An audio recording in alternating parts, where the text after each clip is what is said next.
የኢትዮጵያ መገናኛ ብዙሃን ከሰሞኑ የሚዲያ ልህቀት ማዕከል በይፋ ከፍቶ የመጀመሪያ ሰልጣኞችን መልምሎ ወደ ስራ መግባቱን መዘገባችን ይታወሳል። የኢትዮጵያ መገናኛ ብዙሃን ባለስልጣን ዋና ዳይሬክተር ሳምሶን መኮንን ጋዜጠኞች ከተለያዩ ዩኒቨርሲቲዎች በመጀመሪያና በሁለተኛ ዲግሪ ተምረው ከሚያገኙት ጥቅል የጋዜጠኝነት ዕውቀት ባሻገር በማዕከሉ የሚሰጡ ስልጠናዎች ጋዜጠኛው በእያንዳንዱ ዘርፍ በዕውቀት ልዩ ችሎታዎች እንዲኖሩት ታሳቢ ያደረገ ዓላማ ጭምር እንዳለው ተናግረዋል። ይህም በዓለም አቀፍ ተሞክሮዎች እንደታየ ገለጹት ዳይሬክተሩ በተለይም የሀገርን ብሔራዊ ጥቅሞች አንዳንድ ጊዜ ደግሞ ካለማወቅ የሚጋፉ ዘገባዎችን የሚያሰራጩ የመገናኛ ብዙሃን ባለሙያዎች ብሔራዊ ጥቅምን ተገንዝበው ለሀገር መስራት እንዲችሉ የሚያግዛቸውም ነው ብለዋል።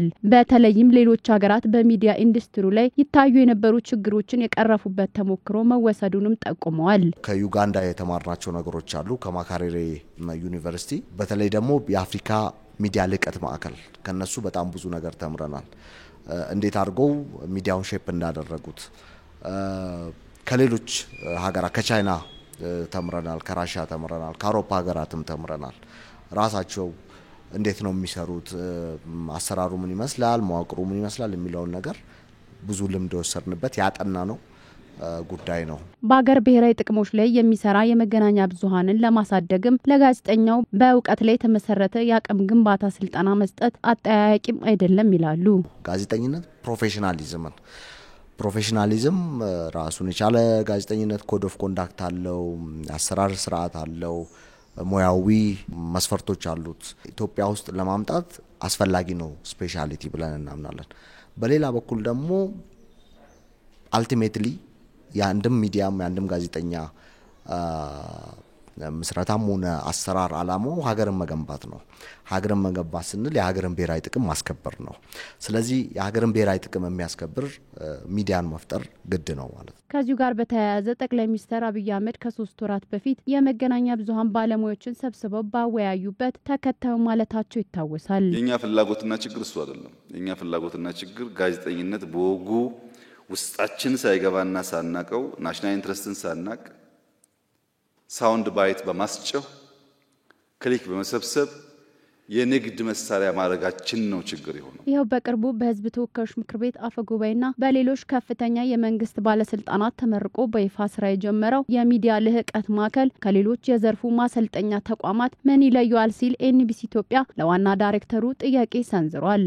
ለየት የሚያደርገው ብቻችንን አይደለም የምንሰራው ከዩኒቨርሲቲዎች ጋር ነው የምንሰራው፣ ከፖሊሲ ሜከሮች ጋር ነው የምንሰራው። ስራ ፓርትነሮቻችን ቀደም እንዳነሳ ነው የሀገር ውስጥ ዩኒቨርሲቲዎች፣ የውጭ ዩኒቨርሲቲዎች፣ የሀገር ውስጥ የጥናትና ምርምር ማዕከላት፣ የውጭም የጥናትና ምርምር ማዕከላት አጋዦቻችን ናቸው፣ ፓርትነሮቻችን ናቸው። የሚዲያ ኢንዱስትሪውን ሊቀይር የሚችል ፖሊሲ አውጪ ካልተካተተ እዚህ ማሰልጠንና ማብቃት ብቻውን ትርጉም ላይኖረው ይችላል። ስለዚህ ፖሊሲ አውጪዎችን ዩኒቨርሲቲዎችን ጋር አብረን የምንሰራ ይሆናል ማለት ነው። ማዕከሉ ባለሙያዎች ያላቸው ዕውቀት ላይ ይበልጥ አልቆ ከማብቃት ባሻገር ከሌሎች የውጭ ሀገራትና በሀገር ውስጥ ምሁራን ታግዞ ጥናትና ምርምሮችን በማካሄድ ለዘርፉ ከሳይንሳዊ ምርምሮቹ የተገኙ ሳይንሳዊ መንገዶችን በማመንጨት የማሰልጠኛና የማማከሪያ ተቋም በመሆኑ ለየት ያደርገዋል ነው ያሉት ዳይሬክተሩ።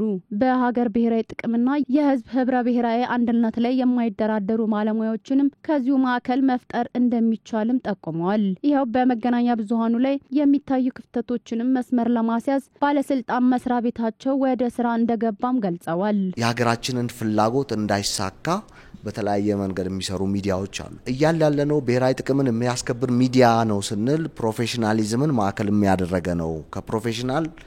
ከፕሮፌሽናሊዝም ዲቬት ያደረገ ሳይሆን ፕሮፌሽናሊዝምን ይዞ ጥቅምን የሚያስከብር ለምሳሌ ግጭትን የሚቀሰቅስ ሚዲያ አለ። የህዝቦች ህብረ ብሔራዊ አንድነትን የሚያደፈርስ ሚዲያ አለ። ቀን ከሌሊት የሚሰራ ሚዲያ አለ። ያ የኢትዮጵያ ጥቅም ላይ ነው። ኢትዮጵያ ለምሳሌ የባህር በር ያስፈልገኛል ጥቅሜ ነው ካለች እንዴት ኢትዮጵያ ያንን ጥቅም ልታሳካ ትችላለች የሚል ዘገባ መስራት አንዱ ነው። ያ እንዳይሆን ደግሞ አጌንስት የሚሰራ ሚዲያ እናያለን፣ እንታዘባለን። ያንን መስመር የሚያስያዝ ጉዳይ ነው የሚሆነው ማለት ነው። በአንዳንድ የመገናኛ ብዙሃን በማወቅ አሊያም ሆነ ተብሎ የሀገር ብሔራዊ ጥቅምና የህዝብን ህብረ ብሔራዊ አንድነት ሲሸረሽሩ የሚስተዋሉ ክፍተቶችን የማስተካከያ ስራዎች አንድም በክትትልና ቁጥጥር ሁለትም በማዕከሉ በሚሰጡ ስልጠናዎች የመፍትሄ ሀሳቦች ማቅረባቸው ለኤንቢሲ ኢትዮጵያ የገለጹት ዋና ዳይሬክተሩ ናቸው። ጋዜጠኛው ወይ ሚዲያው ሳያቅ በስህተት የሚሰራቸው ስህተቶች አሉ። በሁለተኛው ያወቀ በድፍረት የሚሰራቸው ስህተቶች አሉ። ሁለተኛው በሬጉሌሽን ስርዓት በማስያዝ በህግና በስርዓት የምንመራ ይሆናል። ሳያቅ ግን የሚሰራውን ስህተት ያላወቀን ያልተረዳን ማስተማር ማሰልጠን ማብቃት ነው የሚሆነው። ስለዚህ የማስተማር የማሰልጠን የማብቃቱ ስራ በዚህ ልቀት ማዕከል የሚከናወን ይሆናል። በሌላ በኩል ግን ዋናው በደንብ ሊታይ የሚገባው ጋዜጠኝነት ሞያውን በራሱ መልክ የማስያዝ ስራ ነው የሚሆነው ማለት ነው። ቀደም እንዳነሳሁት ጄነሪክ ጋዜጠኝነት ነው ያለው ኢትዮጵያ ውስጥ። እገሌ ጋዜጠኛ ነው እንጂ የምን ጋዜጠኛ ነው? እገሌ ሐኪም ነው ይባላል። የምን ሐኪም? ስፔሻላይዜሽን አላቸው በህክምና ውስጥ። በጋዜጠኝነት ውስጥም ውጭ ሀገር ላይ እኮ ሌሎች ሚዲያዎችም ያንን እየሰሩ ነው ያሉት። ያንን ወደኛ ማምጣትና መልክ የማስያዝ ስራ ከሰራን ራሱ ሙያውም ይከበራል፣ ሙያውም ያድጋል፣ ሙያውም ይሰፋል፣ ሀገርም ትጠቀማለች ማለት ነው። በተገባደደው ሳምንት በይፋ ስራ ያስጀመረው የሚዲያ ልህቀት ማዕከል እያደገና የተቋቋመለትን ዓላማና ግብ እንዲመታ የሌሎች የመንግስት ባለድርሻ አካላትና የሰልጣኞች ሚና ከፍተኛ በመሆኑ ለዚሁም እንዲተባበሩ ዋና ዳይሬክተሩ ጥሪ አቅርበዋል። ሰልጣኝ የመገናኛ ብዙሃን ባለሙያዎችም ስልጣናቸውን ካጠናቀቁ በኋላ የቀሰሙትን ዕውቀት ወደ ተግባር እንዲቀይሩ ሲሉ ጠይቀዋል።